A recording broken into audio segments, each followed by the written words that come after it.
Silver Blaze by Arthur Conan Doyle. Narrated by Peter Silverleaf.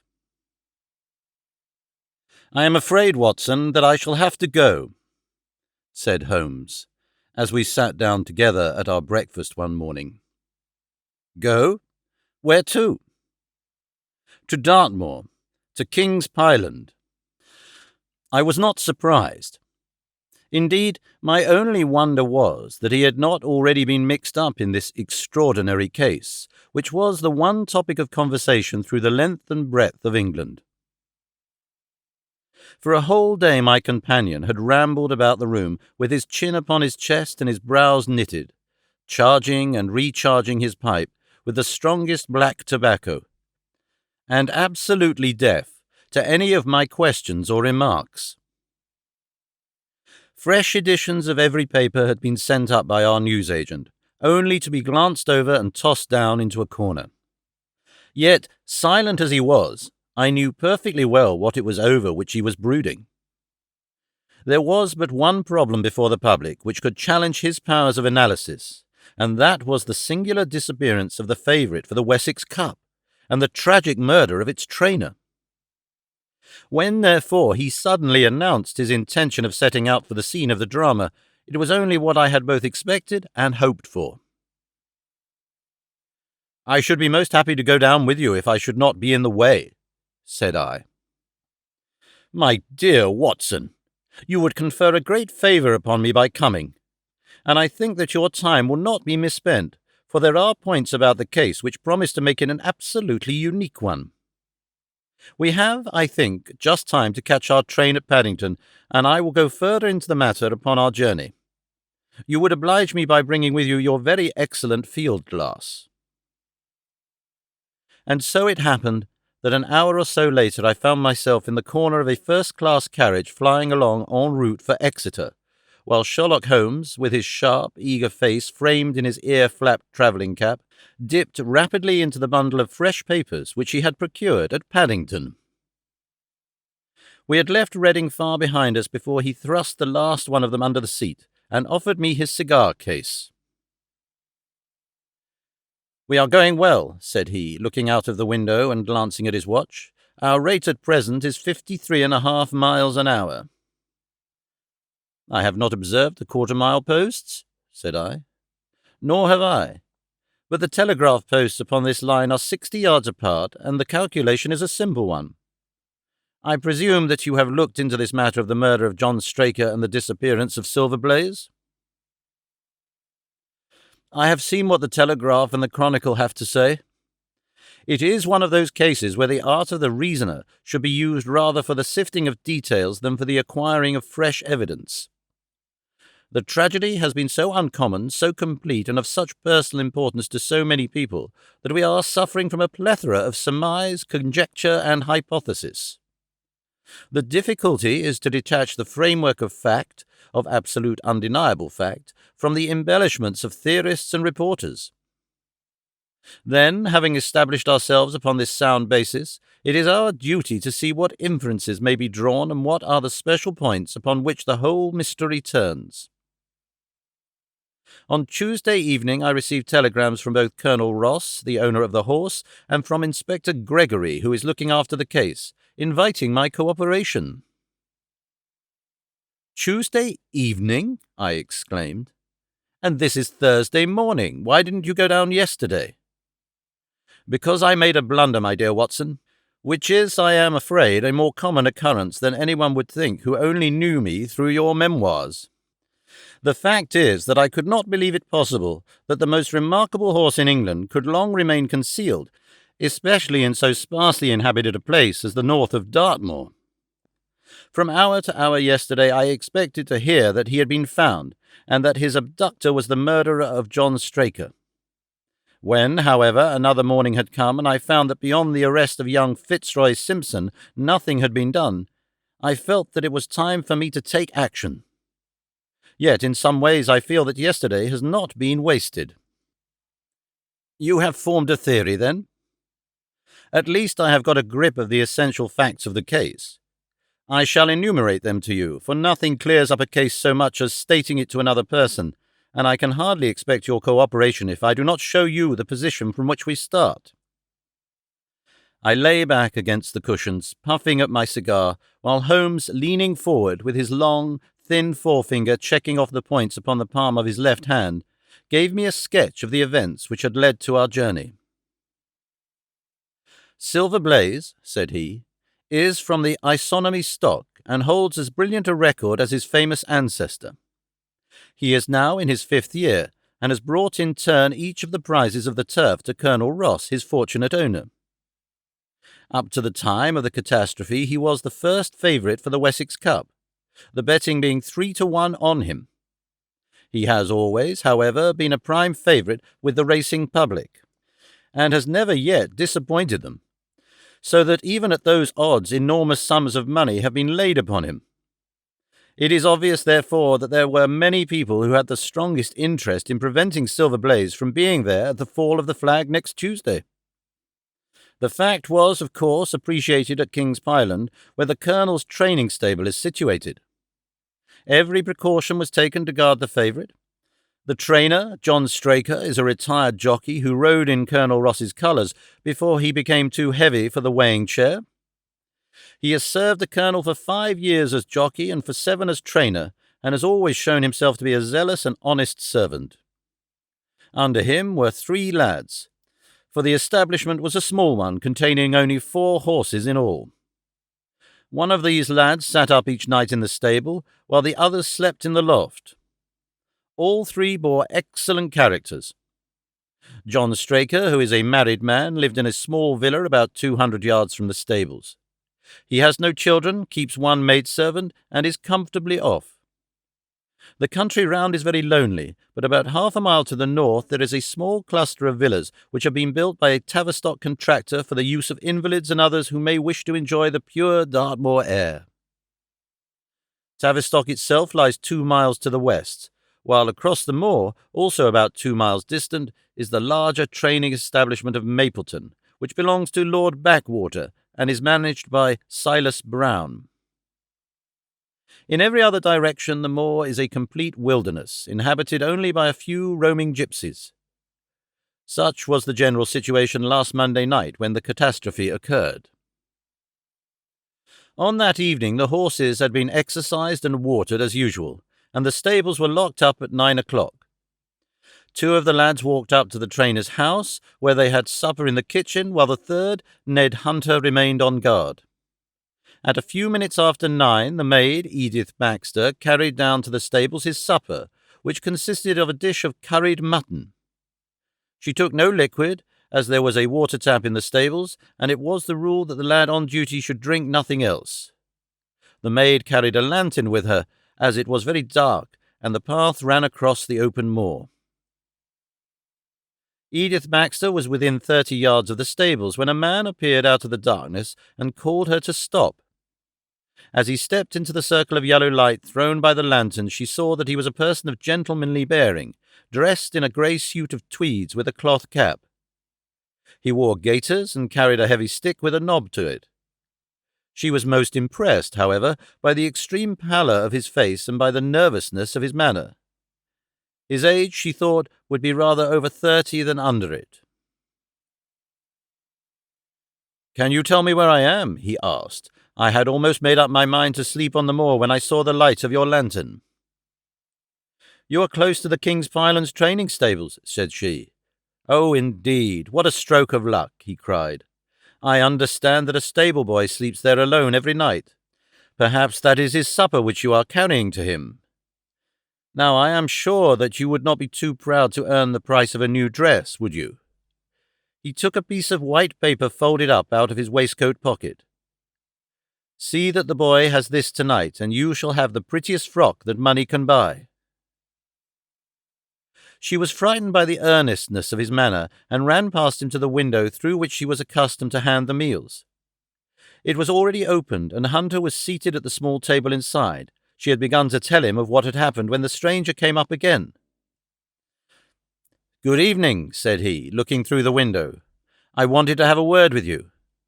The girl has sworn that as he spoke she noticed the corner of the little paper packet protruding from his closed hand. "What business have you here?" asked the lad. "It's business that may put something into your pocket," said the other. "You have 2 horses in for the Wessex Cup, Silver Blaze and Bayard. Let me have the straight tip, and you won't be a loser. Is it a fact that at the weights Bayard could give the other 100 yards in 5 furlongs, and that the stable have put their money on him?" "So you're one of those damned touts," cried the lad. "I'll show you how we serve them in King's Pyland." He sprang up and rushed across the stable to unloose the dog. The girl fled away to the house, but as she ran she looked back and saw that the stranger was leaning through the window. A minute later, however, when Hunter rushed out with the hound, he was gone, and though he ran all round the buildings, he failed to find any trace of him. "One moment," I asked. "Did the stable boy, when he ran out with the dog, leave the door unlocked behind him?" "Excellent, Watson, excellent," murmured my companion. "The importance of the point struck me so forcibly that I sent a special wire to Dartmoor yesterday to clear the matter up. The boy locked the door before he left it. The window, I may add, was not large enough for a man to get through." Hunter waited until his fellow grooms had returned, when he sent a message to the trainer and told him what had occurred. Straker was excited at hearing the account, although he does not seem to have quite realized its true significance. It left him, however, vaguely uneasy, and Mrs. Straker, waking at 1 in the morning, found that he was dressing. In reply to her inquiries, he said that he could not sleep on account of his anxiety about the horses, and that he intended to walk down to the stables to see that all was well. She begged him to remain at home, as she could hear the rain pattering against the window, but in spite of her entreaties, he pulled on his large mackintosh and left the house. Mrs. Straker awoke at 7 in the morning to find that her husband had not yet returned. She dressed herself hastily, called the maid, and set off for the stables. The door was open. Inside, huddled together upon a chair, Hunter was sunk in a state of absolute stupor. The favourite stall was empty, and there were no signs of his trainer. The 2 lads who slept in the chaff-cutting loft above the harness room were quickly aroused. They had heard nothing during the night, for they are both sound sleepers. Hunter was obviously under the influence of some powerful drug, and as no sense could be got out of him, he was left to sleep it off while the 2 lads and the 2 women ran out in search of the absentees. They still had hopes that the trainer had for some reason taken out the horse for early exercise, but on ascending the knoll near the house, from which all the neighbouring moors were visible, they could not only see no signs of the missing favourite, but they perceived something which warned them that they were in the presence of a tragedy. About 1/4 of a mile from the stables, John Straker's overcoat was flapping from a furze bush. Immediately beyond there was a bowl-shaped depression in the moor, and at the bottom of this was found the dead body of the unfortunate trainer. His head had been shattered by a savage blow from some heavy weapon, and he was wounded on the thigh, where there was a long, clean cut, inflicted evidently by some very sharp instrument. It was clear, however, that Straker had defended himself vigorously against his assailants, for in his right hand he held a small knife, which was clotted with blood up to the handle, while in his left he clasped a red and black silk cravat, which was recognized by the maid as having been worn on the preceding evening by the stranger who had visited the stables. Hunter, on recovering from his stupor, was also quite positive as to the ownership of the cravat. He was equally certain that the same stranger had, while standing at the window, drugged his curried mutton, and so deprived the stables of their watchman. As to the missing horse, there were abundant proofs in the mud which lay at the bottom of the fatal hollow that he had been there at the time of the struggle. But from that morning he has disappeared, and although a large reward has been offered, and all the gypsies of Dartmoor are on the alert, no news has come of him. Finally, an analysis has shown that the remains of his supper left by the stable lad contained an appreciable quantity of powdered opium, while the people at the house partook of the same dish on the same night without any ill effect. These are the main facts of the case, stripped of all surmise and stated as baldly as possible. I shall now recapitulate what the police have done in the matter. Inspector Gregory, to whom the case has been committed, is an extremely competent officer. Were he but gifted with imagination, he might rise to great heights in his profession. On his arrival, he promptly found and arrested the man upon whom suspicion naturally rested. There was little difficulty in finding him, for he inhabited one of those villas which I have mentioned. His name, it appears, was Fitzroy Simpson. He was a man of excellent birth and education, who had squandered a fortune upon the turf, and who lived now by doing a little quiet and genteel bookmaking in the sporting clubs of London. An examination of his betting book shows that bets to the amount of £5,000 have been registered by him against the favourite. On being arrested, he volunteered the statement that he had come down to Dartmoor in the hope of getting some information about the King's Pyland horses, and also about Desborough, the second favourite, which was in charge of Silas Brown at the Mapleton stables. He did not attempt to deny that he had acted as described upon the evening before, but declared that he had no sinister designs and had simply wished to obtain first-hand information.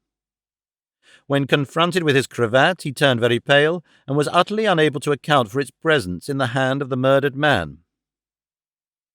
His wet clothing showed that he had been out in the storm of the night before, and his stick, which was a Penang lawyer weighted with lead, was just such a weapon as might, by repeated blows, have inflicted the terrible injuries to which the trainer had succumbed. On the other hand, there was no wound upon his person, while the state of Straker's knife would show that one at least of his assailants must bear his mark upon him. There you have it all in a nutshell, Watson, and if you can give me any light, I shall be infinitely obliged to you. I had listened with great interest to the statement which Holmes, with characteristic clearness, had laid before me. Though most of the facts were familiar to me, I had not sufficiently appreciated their relative importance, nor their connection to each other. "Is it not possible," I suggested, "that the incised wound upon Straker may have been caused by his own knife in the convulsive struggles which follow any brain injury?" "It is more than possible, it is probable," said Holmes. "In that case, one of the main points in favour of the accused disappears." "And yet," said I, "even now I fail to understand what the theory of the police can be." "I am afraid that whatever theory we state has very grave objections to it," returned my companion. "The police imagine, I take it, that this Fitzroy Simpson, having drugged the lad, and having in some way obtained a duplicate key, opened the stable door and took out the horse, with the intention, apparently, of kidnapping him altogether. His bridle is missing, so that Simpson must have put this on.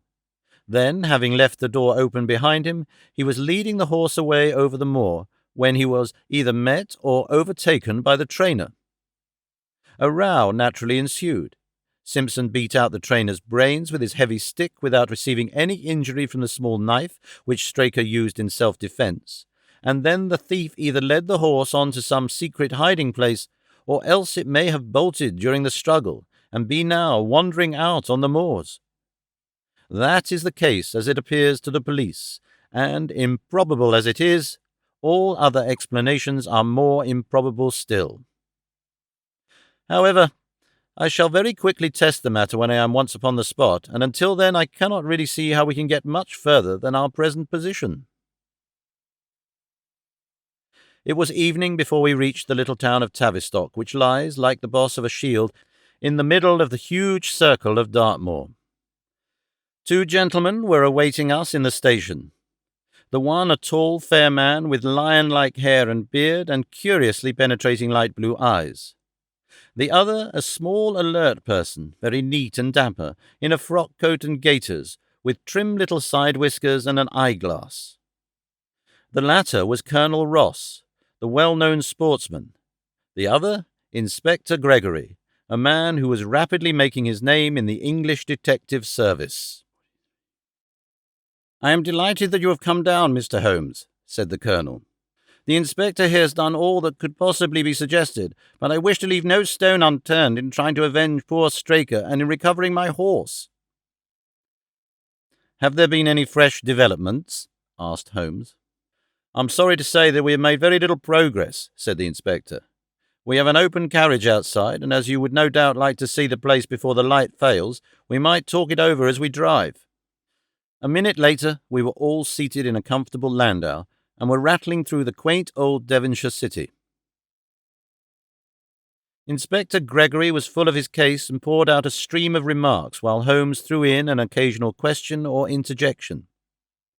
Colonel Ross leaned back with his arms folded and his hat tilted over his eyes, while I listened with interest to the dialogue of the two detectives. Gregory was formulating his theory, which was almost exactly what Holmes had foretold in the train. "The net is drawn pretty close round Fitzroy Simpson," he remarked, "and I believe myself that he is our man. At the same time, I recognize that the evidence is purely circumstantial and that some new development may upset it." "How about Straker's knife?" "We have quite come to the conclusion that he wounded himself in his fall. My friend Dr. Watson made that suggestion to me as we came down. If so, it would tell against this man Simpson." "Undoubtedly. He has neither a knife nor any sign of a wound. The evidence against him is certainly very strong. He had a great interest in the disappearance of the favourite. He lies under suspicion of having poisoned the stable boy. He was undoubtedly out in the storm. He was armed with a heavy stick, and his cravat was found in the dead man's hand.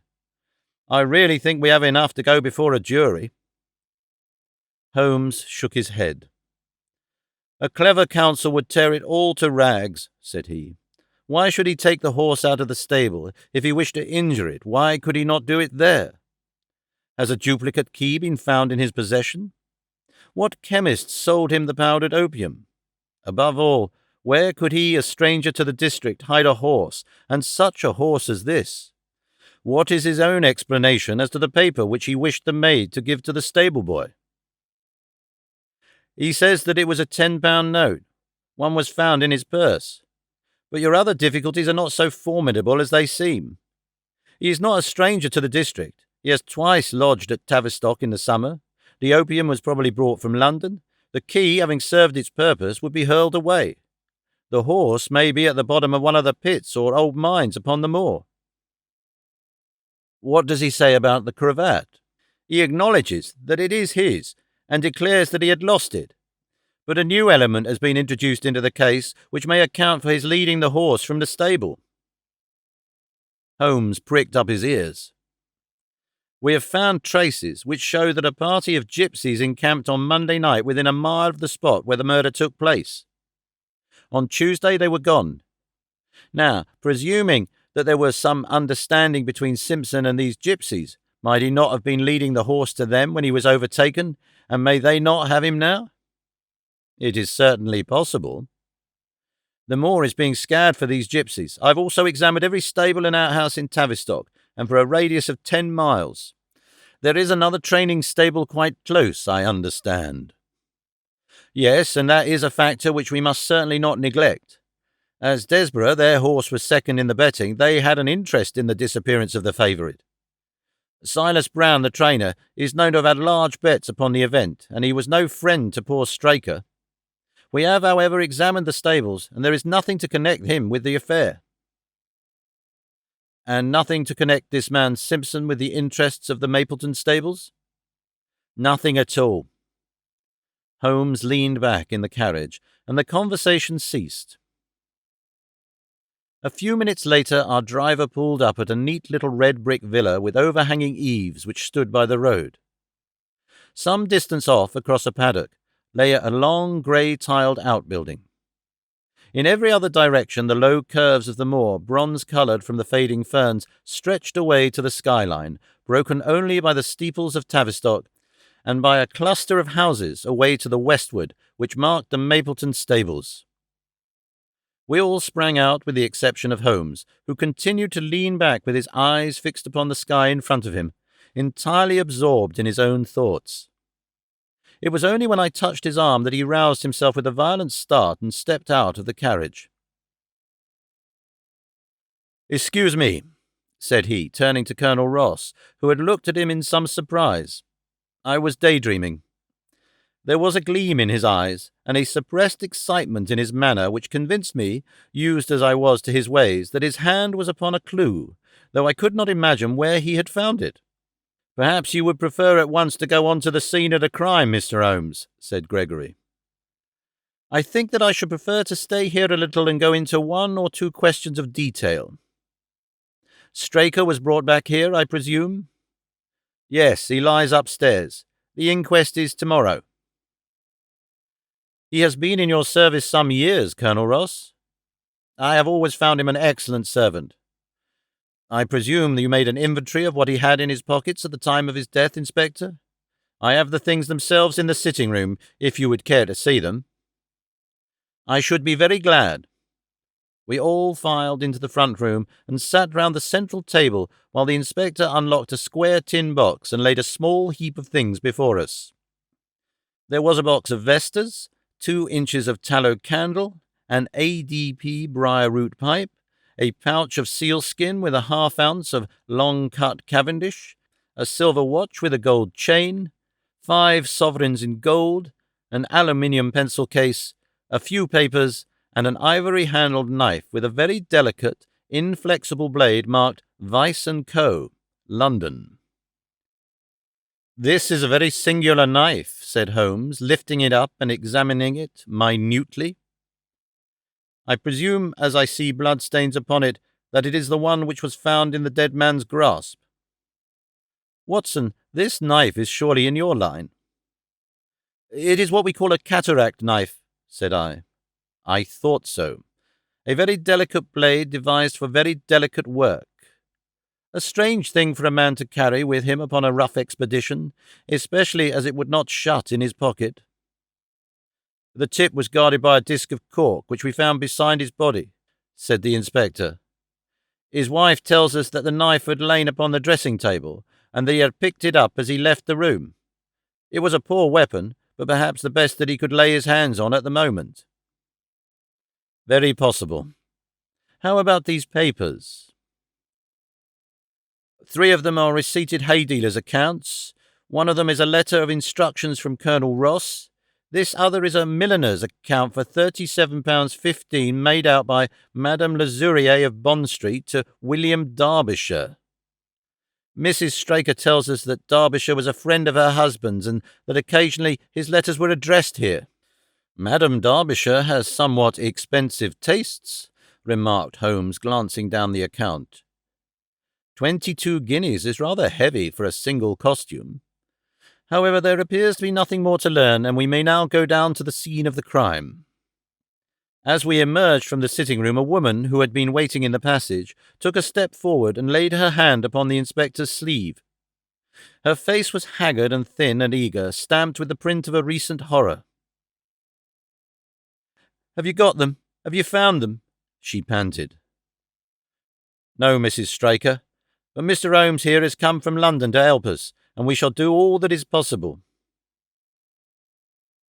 "Surely I met you in Plymouth at a garden party some little time ago, Mrs. Straker," said Holmes. "No, sir, you are mistaken." "Dear me! Why, I could have sworn to it. You wore a costume of dove-coloured silk with ostrich feather trimming." "I never had such a dress, sir," answered the lady. "Ah, that settles it," said Holmes.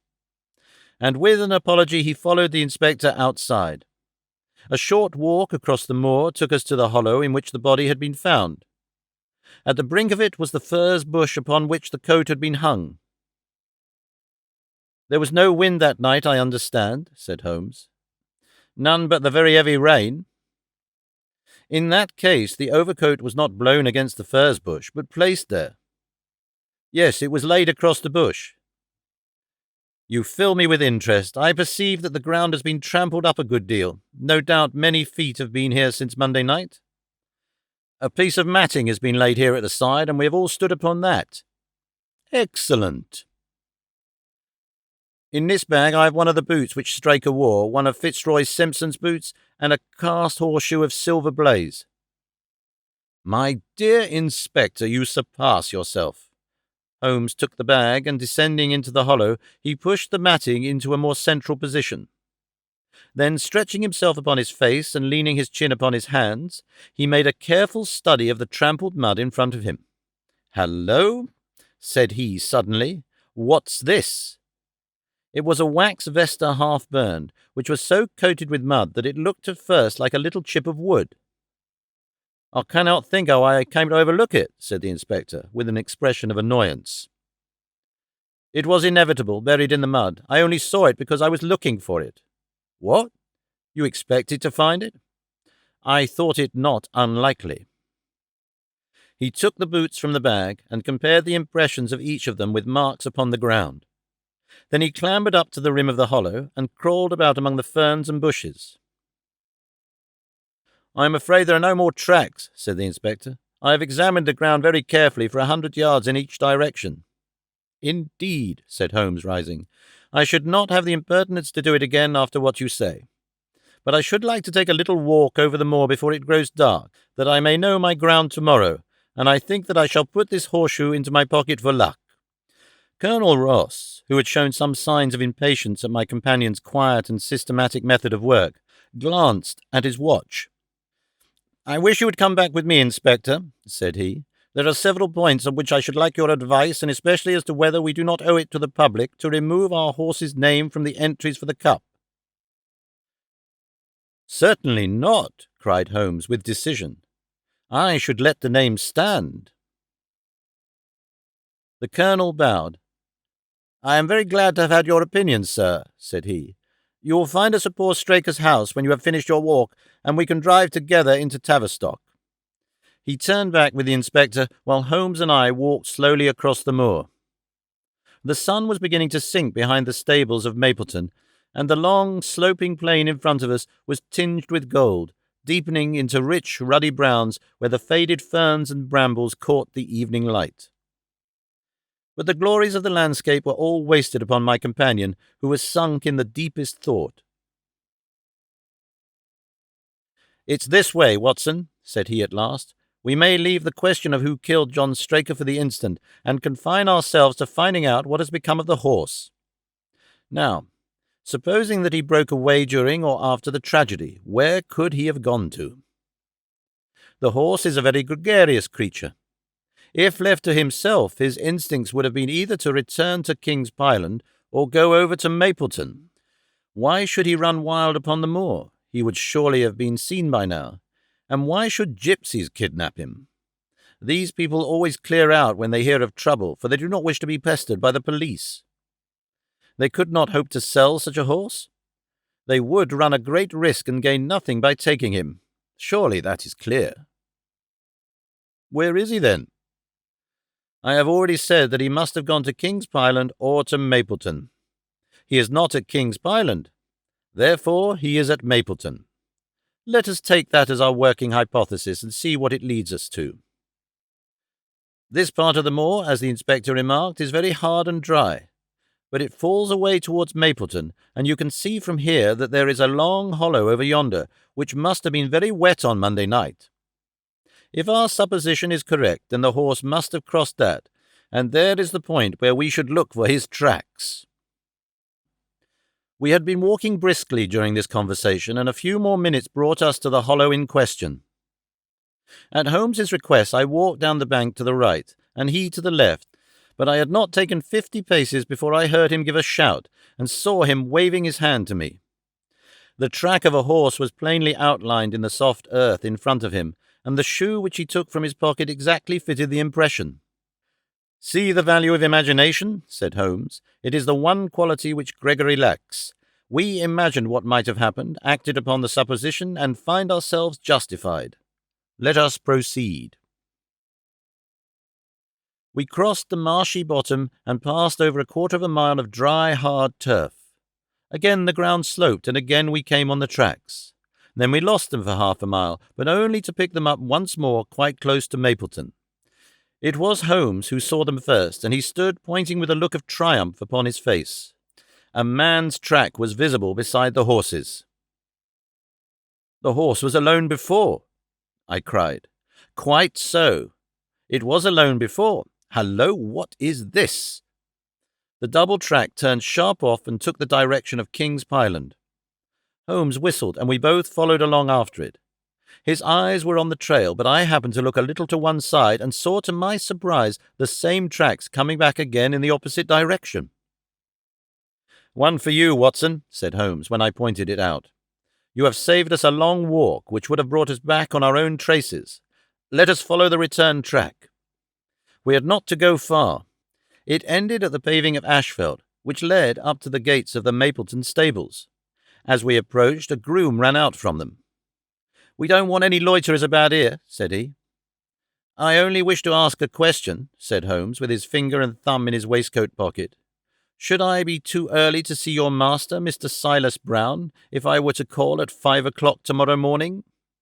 "Bless you, sir, if any one of us is about he will be, for he is always the first stirring.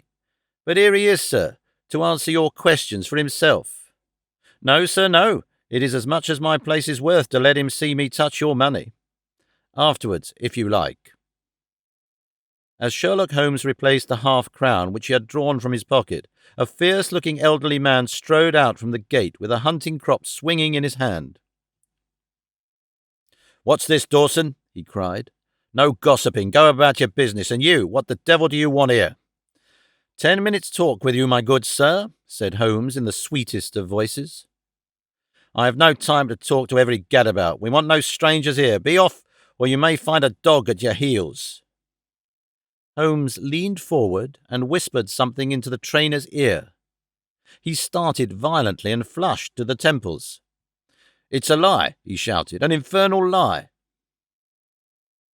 "Very good. Shall we argue about it here in public, or talk it over in your parlour?" "Oh, come in if you wish to." Holmes smiled. "I shall not keep you more than a few minutes, Watson," said he. "Now, Mr. Brown, I am quite at your disposal." It was 20 minutes, and the reds had all faded into greys before Holmes and the trainer reappeared. Never have I seen such a change as had been brought about in Silas Brown in that short time. His face was ashy pale, beads of perspiration shone upon his brow, and his hands shook until the hunting crop wagged like a branch in the wind. His bullying, overbearing manner was all gone too, and he cringed along at my companion's side like a dog with its master. "Your instructions will be done. It shall all be done," said he. "There must be no mistake," said Holmes, looking round at him. The other winced as he read the menace in his eyes. "Oh, no, there shall be no mistake. It shall be there. Should I change it first or not?" Holmes thought a little, then burst out laughing. "No, don't," said he. "I shall write to you about it. No tricks now, or—" "Oh, you can trust me. You can trust me." "Yes, I think I can. Well, you shall hear from me tomorrow."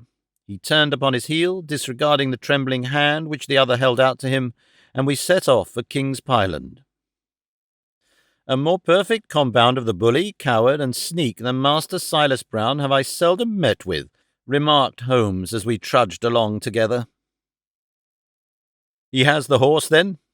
He tried to bluster out of it, but I described to him so exactly what his actions had been upon the morning that he is convinced that I was watching him. Of course, you observed the peculiarly square toes in the impressions, and that his own boots exactly correspond to them. Again, of course, no subordinate would have dared to do such a thing. I described to him how, when, according to his custom, he was the first down, he perceived a strange horse wandering over the moor, how he went out to it, and his astonishment at recognizing from the white forehead which has given the favourite its name, that chance had been put in his power the only horse which could beat the one upon which he had put his money. Then I described how his first impulse had been to lead him back to King's Pyland, and how the devil had shown him how he could hide the horse until the race was over, and how he had led it back and concealed it at Mapleton. When I told him every detail, he gave it up, and thought only of saving his own skin. But his stables had been searched.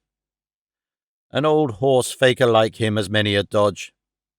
But are you not afraid to leave the horse in his power now, since he has every interest in injuring it? My dear fellow, he will guard it as the apple of his eye. He knows that its only hope of mercy is to produce it safe. Colonel Ross did not impress me as a man who would be likely to show much mercy in any case. The matter does not rest with Colonel Ross. I follow my own methods, and I tell as much or as little as I choose. That is the advantage of being unofficial. I don't know whether you observed it, Watson, but the Colonel's manner has been just a trifle cavalier to me. I am inclined now to have a little amusement at his expense. Say nothing to him about the horse." "Certainly not without your permission. And, of course, that is all quite a minor point compared to the question of who killed John Straker." "And you will devote yourself to that?" "On the contrary, we both go back to London by the night train." I was thunderstruck by my friend's words. We had only been a few hours in Devonshire, and that he should give up an investigation which he had begun so brilliantly was quite incomprehensible to me. Not a word more could I draw from him until we were back at the trainer's house. The Colonel and the Inspector were awaiting us in the parlour. "My friend and I returned to town by the night express," said Holmes. "We have had a charming little breath of your beautiful Dartmoor air." The Inspector opened his eyes, and the Colonel's lip curled in a sneer. "So you despair of arresting the murderer of poor Straker?" said he. Holmes shrugged his shoulders. "There are certainly grave difficulties in the way," said he. "I have every hope, however, that your horse will start upon Tuesday, and I beg that you will have your jockey in readiness. Might I ask you for a photograph of Mr. John Straker?" The Inspector took one from an envelope and handed it to him. "My dear Gregory, you anticipate all my wants. If I might ask you to wait here for an instant, I have a question which I should like to put to the maid." "I must say I'm rather disappointed in our London consultant," said Colonel Ross bluntly as my friend left the room. "I do not see that we are any further than when he came." "At least you have his assurance that your horse will run," said I. "Yes, I have his assurance," said the Colonel with a shrug of his shoulders. "I should prefer to have the horse." I was about to make some reply in defence of my friend when he entered the room again. "Now, gentlemen," said he, "I am quite ready for Tavistock." As we stepped into the carriage, one of the stable lads held the door open for us. A sudden idea seemed to occur to Holmes, for he leaned forward and touched the lad upon the sleeve. "You have a few sheep in the paddock," he said. "Who attends to them?" "I do, sir." "Have you noticed anything amiss with them of late?" "Well, sir, not of much account. But 3 of them have gone lame, sir." I could see that Holmes was extremely pleased, for he chuckled and rubbed his hands together. "A long shot, Watson, a very long shot," said he, pinching my arm. "Gregory, let me recommend to your attention this singular epidemic among the sheep. Drive on, coachman." Colonel Ross still wore an expression which showed the poor opinion which he had formed of my companion's ability, but I saw by the inspector's face that his attention had been keenly aroused. "You consider that to be important?" he asked. "Exceedingly so. Is there any point to which you would wish to draw my attention?" "To the curious incident of the dog in the night time." "The dog did nothing in the night time." "That was the curious incident," remarked Sherlock Holmes. 4 days later, Holmes and I were again on the train, bound for Winchester to see the race for the Wessex Cup. Colonel Ross met us by appointment outside the station, and we drove in his drag to the course beyond the town. His face was grave, and his manner was cold in the extreme. "I have seen nothing of my horse," said he. "I suppose that you would know him when you saw him?" asked Holmes. The Colonel was very angry. "I have been on the turf for 20 years and never was asked such a question as that before," said he. "A child would know Silver Blaze, with his white forehead and his mottled-off foreleg." "How is the betting?" "Well, that is the curious part of it. You could have got 15-1 yesterday, but the price has become shorter and shorter until you can hardly get 3-1 now." Said Holmes. "Somebody knows something, that is clear." As the drag drew up in the enclosure near the grandstand, I glanced at the card to see the entries. It ran, "Wessex Plate, 50 sovs each HFT, with 1,000 sovs added for 4 and 5-year-olds. Second, £300. Third, £200. New course, 1 mile and 5 furlongs. 1. Mr. Heath Newton's The Negro, red cap, cinnamon jacket. 2. Colonel Wardlaw's Pugilist, pink cap, blue and black jacket. 3. Lord Backwater's Desborough, yellow cap and sleeves. 4. Colonel Ross's Silver Blaze, black cap, red jacket. 5. Duke of Balmoral's Iris, yellow and black stripes.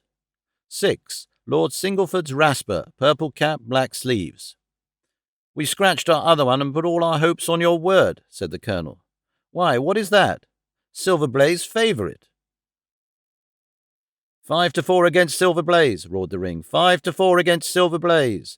5-15 against Desborough. 5-4 on the field. There are the numbers up, I cried. They are all 6 there. All 6 there? Then my horse is running, cried the Colonel in great agitation. But I don't see him. My colours have not passed. Only 5 have passed. This must be he. As I spoke, a powerful bay horse swept out from the weighing enclosure and cantered past us, bearing on its back the well-known black and red of the Colonel. That's not my horse, cried the owner. That beast has not a white hair upon its body. What is this that you have done, Mr. Holmes? Well, well, let us see how he gets on, said my friend, imperturbably. For a few minutes he gazed through my field-glass. Capital! An excellent start, he cried suddenly. There they are, coming round the curve. From our drag we had a superb view as they came up the straight. The 6 horses were so close together that a carpet could have covered them, but halfway up the yellow of the Mapleton stable showed to the front. Before they reached us, however, Desborough's bolt was shot, and the Colonel's horse, coming away with a rush, passed the post a good 6 lengths before its rival, the Duke of Balmoral's Iris making a bad third. It's my race anyhow, gasped the Colonel, passing his hand over his eyes. I confess that I can make neither head nor tail of it. Don't you think you have kept up your mystery long enough, Mr. Holmes? Certainly, Colonel, you shall know everything. Let us all go round and have a look at the horse together. Here he is, he continued, as we made our way into the weighing enclosure, where only owners and their friends find admittance. You have only to wash his face and his leg in spirits of wine, and you will find that he is the same old Silver Blaze as ever. You take my breath away. I found him in the hands of a faker, and took the liberty of running him just as he was sent over. My dear sir, you have done wonders. The horse looks very fit and well. It never went better in its life. I owe you 1,000 apologies for having doubted your ability. You have done me a great service by recovering my horse. You would do me a greater still if you could lay your hands on the murderer of John Straker. I have done so, said Holmes quietly. The Colonel and I stared at him in amazement. You have got him? Where is he, then? He is here. Here? Where? In my company at the present moment. The Colonel flushed angrily. I quite recognize that I am under obligations to you, Mr. Holmes, said he, but I must regard what you have just said as either a very bad joke or an insult. Sherlock Holmes laughed. I assure you that I have not associated you with the crime, Colonel, said he. The real murderer is standing immediately behind you. He stepped past and laid his hand upon the glossy neck of the thoroughbred. The horse? Cried both the Colonel and myself. Yes, the horse, and it may lessen his guilt if I say that it was done in self-defence, and that John Straker was a man who was entirely unworthy of your confidence. But there goes the bell, and as I stand to win a little on this next race, I shall defer a lengthy explanation until a more fitting time. We had the corner of a Pullman car to ourselves that evening as we whirled back to London, and I fancy that the journey was a short one to Colonel Ross as well as to myself, as we listened to our companion's narrative of the events which had occurred at the Dartmoor training stables upon the Monday night, and the means by which he had unravelled them. I confess, said he, that any theories which I had formed from the newspaper reports were entirely erroneous. And yet there were indications there. had they not been overlaid by other details which concealed their true import. I went to Devonshire with the conviction that Fitzroy Simpson was the true culprit, although, of course, I saw that the evidence against him was by no means complete. It was while I was in the carriage, just as we reached the trainer's house, that the immense significance of the curried mutton occurred to me. You may remember that I was distrait and remained sitting after you had all alighted. I was marvelling in my own mind how I could possibly have overlooked so obvious a clue. "I confess," said the Colonel, "that even now I cannot see how it helps us." It was the first link in my chain of reasoning. Powdered opium is by no means tasteless. The flavour is not disagreeable, but it is perceptible. Were it mixed with any ordinary dish, the eater would undoubtedly detect it, and would probably eat no more. A curry was exactly the medium which would disguise this taste. By no possible supposition could this stranger, Fitzroy Simpson, have caused curry to be served in the trainer's family that night, and it is surely too monstrous a coincidence to suppose that he happened to come along with powdered opium upon the very night when a dish happened to be served which would disguise the flavour. That is unthinkable. Therefore Simpson becomes eliminated from the case, and our attention centres upon Straker and his wife, the only two people who could have chosen curried mutton for supper that night. The opium was added after the dish was set aside for the stable boy, for the others had the same supper with no ill effects. Which of them, then, had access to that dish without the maid seeing them? Before deciding that question, I had grasped the significance of the silence of the dog, for one true inference invariably suggests others. The Simpson incident had shown me that a dog was kept in the stables, and yet, though someone had been in and fetched out a horse, he had not barked enough to arouse the two lads in the loft. Obviously, the midnight visitor was someone whom the dog knew well. I was already convinced, or almost convinced, that John Straker went down to the stables in the dead of night and took out Silver Blaze. For what purpose? For a dishonest one, obviously, or why should he drug his own stable boy? And yet I was at a loss to know why. There have been cases before now where trainers have made sure of great sums of money by laying against their own horses, through agents, and then preventing them from winning by fraud. Sometimes it is a pulling jockey, sometimes it is some surer and subtler means. What was it here? I hoped that the contents of his pockets might help me to form a conclusion. And they did so. You cannot have forgotten the singular knife which was found in the dead man's hand, a knife which certainly no sane man would choose for a weapon. It was, as Dr. Watson told us, a form of knife which is used for the most delicate operations known in surgery. And it was to be used for a delicate operation that night. You must know, with your wide experience of turf matters, Colonel Ross, that it is possible to make a slight nick upon the tendons of a horse's ham, and to do it subcutaneously, so as to leave absolutely no trace. A horse so treated would develop a slight lameness, which would be put down to a strain in exercise or a touch of rheumatism, but never to foul play. "Villain! Scoundrel!" cried the Colonel. We have here the explanation of why John Straker wished to take the horse out onto the moor. So spirited a creature would have certainly roused the soundest of sleepers when he felt the prick of the knife.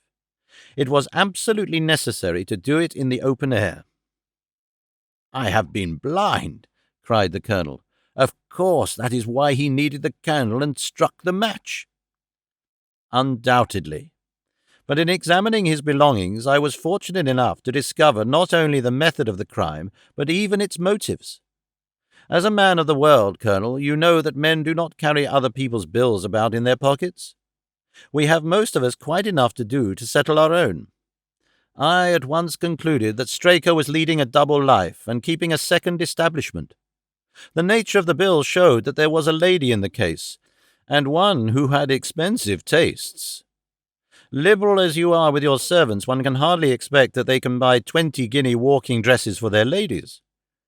I questioned Mrs. Straker as to the dress without her knowing it, and having satisfied myself that it had never reached her, I made a note of the milliner's address, and felt that by calling there with Straker's photograph, I could easily dispose of the mythical Derbyshire. From that time on, all was plain. Straker had led out the horse to a hollow where his light would be invisible. Simpson, in his flight, had dropped his cravat, and Straker had picked it up, with some idea, perhaps, that he might use it in securing the horse's leg. Once in the hollow, he had got behind the horse and had struck a light, but the creature, frightened at the sudden glare, and with the strange instinct of animals feeling that some mischief was intended, had lashed out, and the steel shoe had struck Straker full on the forehead. He had already, in spite of the rain, taken off his overcoat in order to do his delicate task, and so, as he fell, his knife gashed his thigh. Do I make it clear? "Wonderful!" cried the Colonel. "Wonderful! You might have been there." My final shot was, I confess, a very long one. It struck me that so astute a man as Straker would not undertake this delicate tendon nicking without a little practice. What could he practice on? My eyes fell upon the sheep, and I asked a question which, rather to my surprise, showed that my surmise was correct. When I returned to London, I called upon the milliner, who had recognized Straker as an excellent customer of the name of Derbyshire, who had a very dashing wife with a strong partiality for expensive dresses. I have no doubt that this woman had plunged him over head and ears in debt, and so led him into this miserable plot. "You have explained all but one thing," cried the Colonel. "Where was the horse?" "Ah, it bolted, and was cared for by one of your neighbours. We must have an amnesty in that direction, I think. This is Clapham Junction, if I am not mistaken, and we shall be in Victoria in less than 10 minutes. If you care to smoke a cigar in our rooms, Colonel, I shall be happy to give you any other details which might interest you."